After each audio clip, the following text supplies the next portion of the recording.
दोस्तों आज हम बात करने वाले हैं कि हमने लर्निंग लाइसेंस के लिए अप्लाई करना है। तो लर्निंग लाइसेंस के लिए सबसे पहले आपके क्या डॉक्यूमेंट होना चाहिए। तो दोस्तों आज की डेट में हमारे पास सबसे पहले आधार कार्ड होना चाहिए और आधार कार्ड आपका जो है मोबाइल नंबर से लिंक होना चाहिए, क्योंकि हम आधार अथेंटिकेशन के थ्रू इसको बनाने जा रहे हैं। दूसरा आपका डॉक्यूमेंट 10th क्लास की मार्कशीट होना चाहिए। अगर 10th क्लास की मार्कशीट नहीं है तो आपके पास पैन कार्ड होना चाहिए या कोई भी ऐसा गवर्नमेंट ऑथोराइज्ड डॉक्यूमेंट होना चाहिए जो आपके एज के प्रूफ को प्रमाणित करता हो। ये दो डॉक्यूमेंट कंपलसरी होते हैं। जब ये दो डॉक्यूमेंट होते हैं तो मैं फ़ीस की बात कर लूँ, अगर मैं लर्निंग लाइसेंस बनाने जा रहा हूँ तो 350 रुपये की फ़ीस कटती है। और लर्निंग लाइसेंस पूरे भारत में कॉन्टैक्टलेस होता है, इसके लिए आरटीओ विजिट करने की भी ज़रूरत नहीं होती है।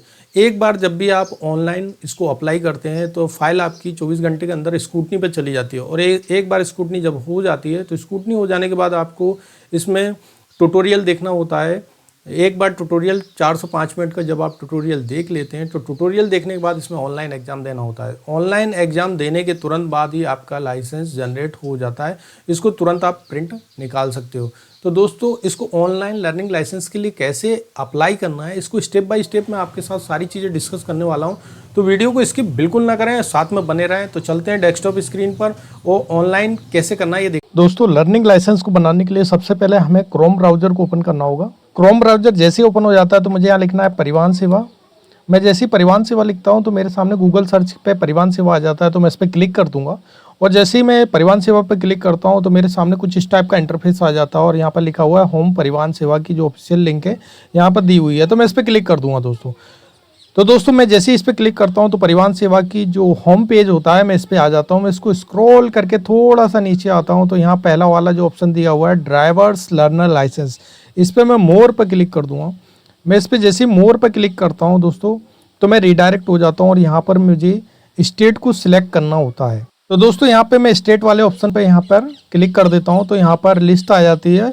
तो दोस्तों आप जिस भी स्टेट से बिलोंग करते हैं आप उसको यहाँ से सिलेक्ट कर सकते हैं। मैं उत्तर प्रदेश से बिलोंग करता हूं तो उत्तर प्रदेश को मैं सिलेक्ट कर लेता हूं। उसके बाद मैं सारथी परिवहन की ओर मैं रिडायरेक्ट हो जाता हूं और यहां पर contactless licence service only Uttar Pradesh में इशू ऑफ लर्नर लाइसेंस है, तो मैं इसको यहां पर स्किप कर दूंगा। उसके बाद यहाँ पहला वाला जो ऑप्शन दिया हुआ है अप्लाई फॉर लर्नर लाइसेंस, मैं इस पर क्लिक कर देता हूँ। मैं इस पर जैसे ही क्लिक करता हूँ तो मेरे सामने यहाँ फ्लोर प्लान आ जाता है और मुझे स्टेप बाय स्टेप क्या क्या करना है इसमें सारी चीज़ें यहाँ पर दी हुई है। उसके बाद मैं यहाँ पर कंटिन्यू कर दूंगा। मैं जैसे ही कंटिन्यू करता हूं तो दोस्तों मेरे सामने कुछ इस टाइप का इंटरफेस शो करने लग जाता है। इसमें पहले वाले पे जो टिक लगा हुआ है application does not hold any driving licence, तो मैं इस पे यहाँ पर इसको एज इट इज़ बना रहने दूंगा और सबमिट कर दूंगा। मैं जैसे ही सबमिट करता हूं तो यहाँ पूछता है मेरे सामने सबमिट वाया आधार अथेंटिकेशन और विदाउट आधार अथेंटिकेशन। तो सबमिट आधार अथेंटिकेशन के थ्रू मैं ड्राइविंग लाइसेंस बनाने जा रहा हूँ, तो यहाँ पर मैं टिक कर दूंगा और सबमिट कर दूंगा। मैं जैसे सबमिट करता हूं तो ये पूछ रहा है कि यहाँ पॉपअप में कि मोबाइल नंबर आपका आधार कार्ड से लिंक है कि नहीं है, तो मैं यहाँ ओके कर दूंगा। उसके बाद यहाँ पर मैं आधार नंबर और वर्चुअल आईडी दोनों में से एक चीज़ को सिलेक्ट करना होता है, तो मैं आधार नंबर को सिलेक्ट कर लेता हूँ और यहाँ पर मुझे मेरा आधार नंबर डालना होता है। आधार नंबर डालने के बाद यहाँ पर मैं जनरेट OTP पर क्लिक कर दूंगा। उसके बाद मेरे रजिस्टर्ड मोबाइल नंबर पर OTP भेज दी जाती है, तो मैं यहाँ पर अपना OTP डाल दूंगा। उसके बाद यहाँ पर तीनों जगह पर डिक्लेरेशन दिए हुए हैं, तीनों जगह पे मैं टिक कर दूंगा और अथेंटिकेट कर दूंगा। दोस्तों जैसे ही मैं इसको अथेंटिकेट करता हूं तो मेरा रिडायरेक्ट होकर मेरा आधार कार्ड ओपन हो जाता है। मैं इसको प्रोसीड कर देता हूं। जैसे ही मैं प्रोसीड करता हूं तो मेरे आधार कार्ड का जो एड्रेस वाला पोर्शन होता है वो मेरे सामने ओपन हो जाता है और मुझे यहाँ पर ओके करना होता है। मैं जैसे ओके करता हूं तो मुझे यहाँ प्लेस ऑफ बर्थ भरना होता है, यार मेरे जन्म का जो भी स्थान है उसको भरना होता है। उसके बाद दोस्तों जन्म का स्थान भरने के बाद यहाँ पर मुझे मेरी क्वालिफिकेशन यानी मैं कितना पढ़ा हुआ हूँ इसको सिलेक्ट करना होता है। तो जो भी मेरी क्वालिफिकेशन में इसको सिलेक्ट कर लूंगा। उसके बाद मुझे मेरा यहाँ पर मोबाइल नंबर डालना होता है, तो इसको मैं मोबाइल नंबर यहाँ पर डाल दूंगा। मोबाइल नंबर जैसे ही मैं यहाँ डाल देता हूँ उसके बाद स्क्रॉल करके मैं थोड़ा सा नीचे आता हूँ और उसके बाद मुझे यहाँ पर मेरी तहसील को डालना होता है, जो भी मैं तहसील से बिलोंग करता हूँ उसको डालना होगा। और डिस्ट्रिक्ट इसमें ऑलरेडी शो करेगा क्योंकि आधार कार्ड से रिडायरेक्ट हो जाता है। उसके बाद विलेज या टाउन से मैं बिलोंग करता हूँ तो उसको इसमें से लिस्ट में से मैं सिलेक्ट कर लूंगा।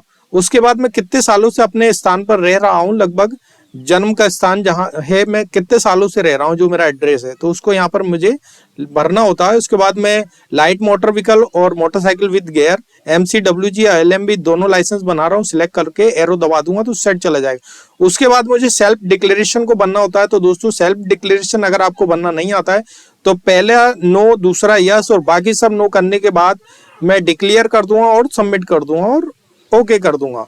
उसके बाद यहाँ बैक वाला ऑप्शन आ जाता है तो मैं बैक कर दूंगा।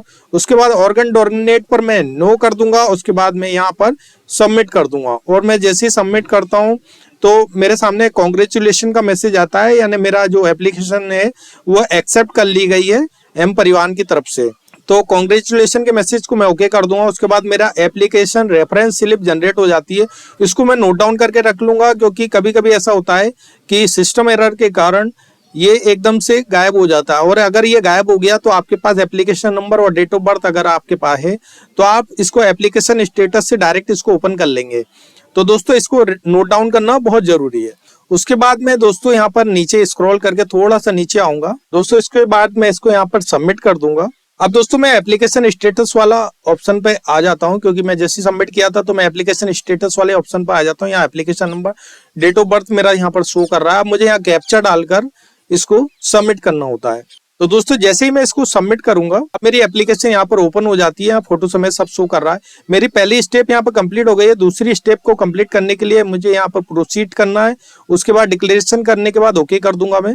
उसके बाद यहाँ पर मुझे डॉक्यूमेंट अपलोड करना होते हैं, तो मैं देख लूंगा। पहले एज प्रूफ में अपलोड करूंगा तो SSLC यानी 10th की मार्कशीट अगर मुझे अपलोड करना है तो SSLC सिलेक्ट कर लूंगा और चूज फाइल पर जाकर मैं अपनी जो मार्कशीट है उसको सिस्टम से उठा लूंगा।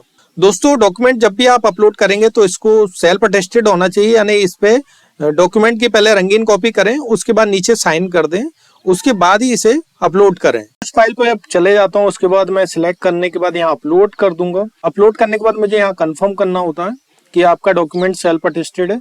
तो मेरा पहला डॉक्यूमेंट यहाँ पर अपलोड हो चुका है। देखिए इसकी ये शो कर रहा है, इसको ओपन करके दिखा दिया। उसके बाद मुझे दूसरे डॉक्यूमेंट के तौर पर मुझे आधार कार्ड को यहाँ पर अपलोड करना होगा। तो मैं यहाँ पर एड्रेस प्रूफ में सिलेक्ट कर लेता हूँ और यहाँ पर आधार कार्ड को सिलेक्ट कर लेता हूँ। उसके बाद चूज फाइल में जाकर मैं अपने आधार कार्ड को यहाँ पर सिलेक्ट कर लूंगा। दोस्तों यहाँ से मैं आधार कार्ड को सिलेक्ट कर लूंगा। उसके बाद मैं अपलोड कर दूंगा। अपलोड करने के बाद मुझे कंफर्मेशन का यहाँ पर शो करता है कि आपका डॉक्यूमेंट सेल्फ अटेस्टेड है, तो इसको मैं कंफर्म कर दूंगा। कंफर्म करने के बाद अब मेरे दोनों डॉक्यूमेंट जो हैं यहाँ पर अपलोड हो चुके हैं, तो इसको मैं देख भी लेता हूँ और उसके बाद मैं नेक्स्ट कर दूंगा। नेक्स्ट करने के बाद मैं एप्लीकेशन स्टेटस वाले ऑप्शन पर आ जाता हूँ। तो यहाँ पर मुझे अपना application number, date of birth डला हुआ है, तो यहाँ पर मैं कैप्चा डाल दूंगा। कैप्चा डालने के बाद मैं यहाँ पर सबमिट कर दूंगा। मैं जैसे ही सबमिट करता हूँ तो फिर से मेरा एप्लीकेशन पूरा ओपन हो जाता है। तो मैं स्क्रॉल करके फिर से नीचे आता हूं तो मेरी 2 स्टेप यहाँ पर कंप्लीट हो चुकी है। अब मुझे यहाँ पर अपना सिग्नेचर अपलोड करना होता है। फोटो के नीचे यहाँ पर सिग्नेचर अपलोड करना होगा। तो मैं यहाँ रोज पे जाऊंगा और अपना सिग्नेचर यहाँ पर सिलेक्ट करूंगा और अपलोड कर दूंगा। मैं जैसे अपलोड करता हूँ तो फोटो के नीचे मेरा सिग्नेचर दिखने लग जाता है। तो मैं इसको सेव कर देता हूँ। सेव में जैसे ही करता हूँ तो उसके बाद मैं यहाँ पर अपडेटेड सक्सेसफुली का मैसेज आ जाता है, तो मैं इसको ओके कर दूंगा। उसके बाद मैं यहाँ पर नेक्स्ट कर दूंगा। मैं जैसे ही नेक्स्ट करता हूं तो यहाँ एप्लीकेशन स्टेटस वाला ऑप्शन फिर से आ जाएगा और मैं यहाँ application number, date of birth already यहाँ पर डला है, कैप्चा डालकर, और मैं यहाँ पर फिर से सबमिट कर दूंगा। दोस्तों जैसे ही मैं इसको सबमिट करता हूं तो मेरा एप्लीकेशन फिर से ओपन हो जाता है। अब मेरी 3 स्टेप यहाँ पर कंप्लीट हो चुकी है। अब मुझे चौथी स्टेप मेरी जो है, स्क्रॉल करके मैं थोड़ा सा नीचे आता हूँ तो यहाँ फी पेमेंट होता है। तो अब मुझे फी पेमेंट यहाँ पर करना होगा। तो मैं प्रोसीड कर दूंगा। प्रोसीड करने के बाद यहाँ पर मेरी कितनी फीस कट रही है यहाँ पर ये शो कर रहा है। तो दोस्तों यहाँ पर ट्रेजरी अकाउंट SBI में इसको सिलेक्ट कर लूंगा। उसके बाद कैप्चा, ये सारा कैपिटल में है तो मैं इसको कैपिटल में सारा भर दूंगा। कैपिटल में भरने के बाद मैं यहाँ पे नाउ पर क्लिक कर दूंगा। उसके बाद यहाँ पर डिक्लेयर करने के बाद मैं यहाँ प्रोसीड कर दूंगा। दोस्तों जैसे ही मैं इसको प्रोसीड करता हूँ तो मैं रिडायरेक्ट हो जाता हूँ और यहाँ पर ऑप्शन आ जाते हैं मेरे सामने कि पेमेंट मुझे किस टाइप से करना है। नेट बैंकिंग से आप करना चाह रहे हैं, क्रेडिट कार्ड, डेबिट कार्ड, जिससे भी करना चाह रहे हैं। तो मुझे यहाँ 2 बार कंफर्म करना होता है। मैं डेबिट कार्ड से पेमेंट कर रहा हूँ। 2 बार यहाँ कंफर्मेशन देने के बाद अब मुझे यहाँ पर मेरा कार्ड होल्डर जो कार्ड की डिटेल होती है, कार्ड नंबर, वो भरना होगा। उसके बाद मुझे यहाँ पर एक्सपायरी डेट को भरना होती है सेकेंड ऑप्शन में, और तीसरा ऑप्शन जो है कार्ड होल्डर नेम में कार्ड होल्डर नेम भरना होगा। उसके बाद चौथा ऑप्शन जो चौथा ब्रैकेट दिया हुआ है उस पर मुझे CVV जो कार्ड के पीछे लिखी होती है वो भरना होगी, और उसके बाद यहाँ पर मुझे कैप्चा डालना होगा। तो सारी डिटेल भरने के बाद दोस्तों मैं यहाँ पर पे पर क्लिक कर दूंगा। दोस्तों मैं जैसे ही पे पर क्लिक करता हूँ तो मेरे रजिस्टर्ड मोबाइल नंबर पर OTP भेज दी गई है। तो वो OTP मुझे यहाँ पर डालना होती है। OTP डालने के बाद मैं यहाँ पर सबमिट कर दूंगा। जैसे ही मैं सबमिट करता हूँ तो मेरे रजिस्टर्ड जो भी मेरा अकाउंट होता है उससे यहाँ पर पेमेंट हो जाता है, और पेमेंट सक्सेसफुली का यहाँ मैसेज यहाँ पर शो करने लग जाता है। तो दोस्तों कुछ सेकंड में मेरी यहाँ एप्लीकेशन की जो पेमेंट स्लिप है वो जनरेट हो चुकी है। मैं इसको ओपन करके देख लेता हूँ। ये मेरी पेमेंट स्लिप है। अब मेरी पेमेंट हो चुकी है, सारी प्रोसेस लगभग मैं कंप्लीट कर चुका हूँ। तो दोस्तों इस पेमेंट स्लिप को मैं चाहूँ तो इसको सेव कर सकते हैं, सेव PDF के तौर पर, या फिर इसको मैं प्रिंट आउट भी निकाल सकते हैं। तो दोस्तों अब मैं मेरी एप्लीकेशन खोल के देख लेता हूँ। तो इसमें सारी प्रोसेस मेरी लगभग सारी कंप्लीट हो चुकी है।